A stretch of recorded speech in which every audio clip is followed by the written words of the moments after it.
Bonjour Pierre-Nicolas Cléré, je suis très heureuse de vous accueillir dans Quoi de neuf Beauvais sur Happiness. Bonjour, Vous êtes coproducteur avec Arthur Dubuc de Balavoine ma bataille, dont la grande tournée démarre à l'Hélice-Passe à Beauvais ce jeudi 25 septembre. c'est Euh, exact. et oui, vous devez être très impatient que le premier concert commence. Vous préparez cette tournée depuis plusieurs mois et même davantage, n'est-ce pas? Oui, on a démarré, le projet est né, je peux vous dire le jour précis, le 30 novembre 2024. J'étais en voiture et un titre de Daniel Balavoine passe à la radio. Et je me dis tout haut, tiens, c'est vrai que Daniel Balavoine, ce sont des titres indémodables, je dois en connaître un certain nombre. Et donc je dis à ma radio, de, à mon téléphone de jouer une playlist. Mhm. Et au bout de 2 heures, je m'aperçois que je connais toutes les chansons. Et oui. Et le soir, j'arrive chez des amis et je dis, mais c'est incroyable que personne n'ait rendu encore hommage à Daniel Balavoine, d'autant qu'il est décédé le 14 janvier, ça fera 40 ans. Voilà, c'est comme ça qu'est né le projet. Et oui, oui, c'est vraiment un très bel hommage que vous lui rendez ainsi. Et c'est vraiment fabuleux, une très belle idée. Donc, c'est comment vous êtes, en fait, après l'idée, comment vous avez poursuivi le projet? Ah, le lendemain matin, donc le 1er décembre, je me souviens que j'ai connu un des musiciens de Daniel Balavoine. Et donc je l'appelle Alain Pesner, qui avait été guitariste. Je l'ai connu parce qu'il avait fait partie du groupe Martin Circus et que j'avais travaillé avec ces gens-là. Et donc j'appelle Alain et je lui dis voilà, j'ai l'idée de remonter un hommage à Daniel Balavoine. Est-ce que tu serais partant? Il me dit oui, oui, mais il faut absolument que tu contactes Christian Padovan, qui était le bassiste de Daniel Balavoine pendant de nombreuses années. Lui, il me dit c'est une super idée. Ensuite, on a contacté alors Yves Chouard, qui était son autre guitariste fétiche, était décédé, mais son fils Sébastien Chouard est un des plus grands guitaristes français qui a joué avec tout le monde jusqu'à Mylène Farmer.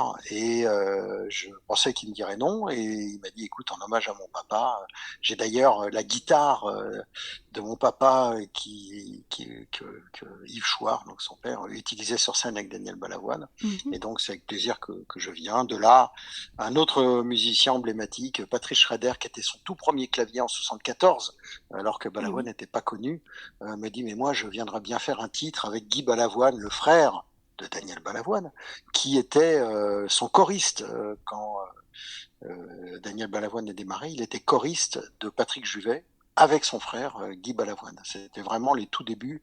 On est dans les années mi-70, vous voyez. Et oui, oui. Et donc tous ces gens-là nous ont rejoints et on avait voilà, on avait l'orchestre pour mener à bien ce projet.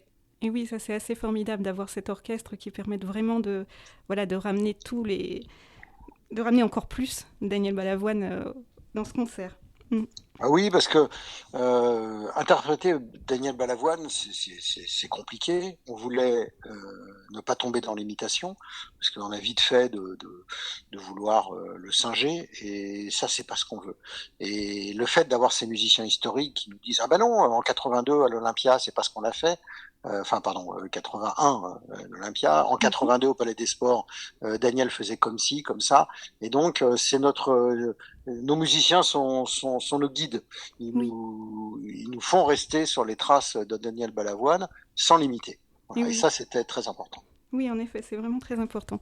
C'est formidable. Et quels sont les artistes, du coup, les chanteurs que vous amenez sur scène pour ce concert? Ouais, tout au départ, en décembre 2024, je me suis dit, bon, on va trouver un chanteur. Et puis, trouver un chanteur qui chante Daniel Balavoine à la perfection, c'est très difficile parce que vous savez, il avait une Oui, tessiture de voix et il n'y a pas que ça. C'était un personnage, c'était un rocker, c'était un rebelle, c'est tout ce qu'on veut. mhm, Et je me suis dit, on va jamais trouver ça. Et surtout, si on le trouvait, on comparerait tout de suite avec Daniel Balavoine et on se dirait, bah non, c'est pas comme. Voilà. Et on s'est dit, c'est pas ça qu'il faut. Il faut une troupe de chanteurs qui chacun apporte sa personnalité.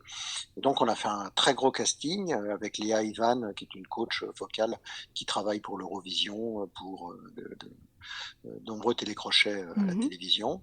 Et donc, de ce casting est sorti 7 chanteuses et chanteurs, 3 filles et 4 garçons.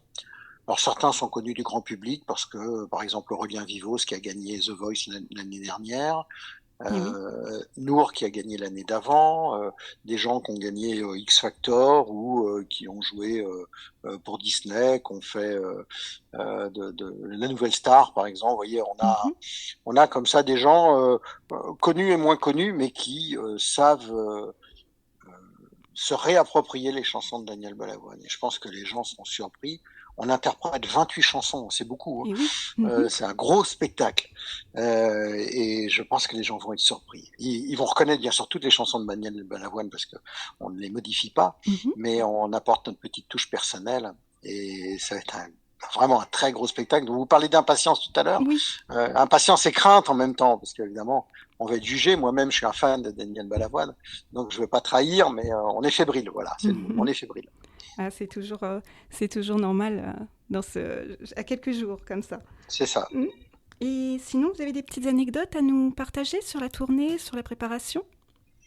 Alors là, au moment où on se parle, on est en répétition. On sera à Mhm. Beauvais du lundi au jeudi, puisque on va profiter de cette belle salle de l'Île d'Espace pour peaufiner les derniers réglages. Jacques Roverolis fera les lumières, et je peux vous dire que c'était c'est l'un des plus grands créateurs de lumière français. Il a Oui. fait de Jean-Michel Jarre à Johnny Hallyday, etc. Mais c'est lui qui avait travaillé aussi avec Daniel Balavoine. On a des vidéos qui seront diffusées en fond derrière les artistes avec un créateur vidéo qui vient de faire La Sphère à Las Vegas et qui est un fan de Daniel Balavoine et qui nous avait des vidéos sublimes. Pour vous dire que c'est un gros show, quoi. C'est Oui. 3 semi-remorques de matériel.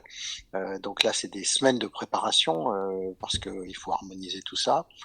Non, les anecdotes, moi, ce qui me fait très plaisir quand je discute avec Guy Balavoine, donc qui sera sur scène et qui va chanter une chanson en hommage à son frère disparu il y a 40 ans. Mhm. Guy me disait que ils étaient quatre frères et trois chantaient, ils étaient petits chanteurs à la Croix de Bois et Daniel était le petit dernier. Il arrêtait pas de dire à ses frères emmenez-moi chanter. Et il disait mais non t'es trop petit et puis tu sais pas chanter. Au final, c'est le Mhm. petit qui savait pas chanter qui a fait la carrière et les trois autres ne se sont pas illustrés dans la chanson. Et oui, c'est Donc assez non, formidable. j'imagine la scène, j'imagine Daniel petit en disant emmenez-moi, mais non, t'es trop petit. Et oui. Et voilà.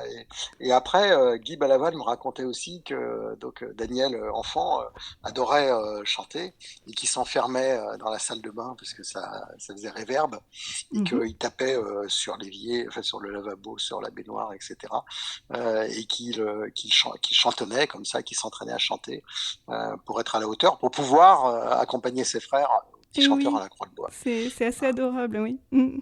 Voilà, c'est des petites anecdotes que Guy m'a racontées. Et Daniel Balavoine, donc, est originaire d'Alençon, mais il a quitté la région très vite pour aller à Biarritz et à Pau. Mhm. Et c'est là-bas, quand il était en pension, que il a écouté à la radio une chanson des Beatles un jour. Et c'est ça, c'est lui qui le dit. Hein. Mhm. Ça a été le Oui. déclic pour qu'il devienne chanteur. Il a dit, mais c'est ça que je veux faire. Et oui. Bah, c'est vraiment très agréable de vous entendre. Très agréable la passion voilà, qui se communique et c'est vraiment superbe. Oui, je voulais terminer en Oui, disant bien que sûr. nous allons reverser les bénéfices de ces Et oui. concerts, parce qu'on parle de Beauvais, mais nous serons à Amiens le 16 janvier aussi. Oui. Ah oui, je vous l'ai pas dit, je suis picard d'origine. Toute ma famille Ah est originaire oui. du Crotoy. Mhm. Oui, oui, j'ai habité à Saint-Valery-sur-Somme puisque j'ai créé une radio libre en 1982 qui s'appelait Radio Côte Picarde. Et après, j'ai travaillé à Radio France, ça s'appelait comme ça, à Picardie à Oui. Amiens, et à FR3 Picardie. Donc je suis picard. Mon papa habite toujours au Crotoy. Mon grand-père, mon arrière-grand-père, mon arrière-arrière-grand-père était crottélois. Et mon arrière-arrière-grand-père a emmené Jules Verne en bateau dans la baie de Somme, puisqu'il était pilote, c'est-à-dire celui qui ramène les bateaux Ah oui. vers le port, puisque vous savez que le port, aujourd'hui très ensablé, mais déjà à l'époque l'était. Oui. Et voilà, mon arrière-arrière-grand-père a raconté raconté à ses descendants, et c'est arrivé jusqu'à moi, que oui, il a emmené Jules Verne sur son bateau. Et voilà, c'est une belle histoire. Oui, Donc je suis Picard, et donc je voulais vous dire que les bénéfices vont à une association qui s'appelle Cap Solidaire International, oui. qui est une association qui agit comme le faisait Daniel Balavoine en Afrique, au Sahel, au Bénin, au Mali, etc., pour apporter des pompes à eau et beaucoup d'autres choses en Afrique. Donc on continue, le combat de Daniel Balavoine continue à travers cet hommage. Il y aura 27 concerts, 27 zéniths dans toute la France. Et oui, mais c'est vraiment fabuleux aussi de continuer en effet dans ce sens. Et puis vos origines picardes, en effet, bah, vous êtes tout proche de nous alors. Ah oui, je connais bien Beauvais, la patrie de Jeanne Hachette, et ce chœur gothique, cette église qui est somptueuse, je Oui. crois le plus haut chœur gothique au monde. Et voilà, j'aime beaucoup Beauvais. Mais au plaisir de vous y voir alors lors du concert déjà. Oui, ben, je voulais que ça commence en Picardie parce que je suis très attaché à ma région d'origine. Voilà. Je ne parle pas picard, mais ma grand-mère ne parlait que picard, et quand j'étais, mon arrière-grand-mère, pardon, elle ne parlait que picard, Et oui, et que j'étais petit, je la comprenais. Voilà. mm, Donc je ne le parle pas, mais je oui, la comprenais. oui, d'accord, c'est superbe. Eh bien, un grand merci à vous, Pierre-Nicolas Cléré, pardon, de m'avoir Ben, fait merci. l'honneur de votre passage dans l'émission Quoi de neuf Beauvais. Avec grand Un, plaisir, et on vous attend nombreux le 25. oui, un immense merci pour cette interview et hâte d'être au concert et de profiter de ce superbe show. Merci beaucoup, merci. Merci à vous.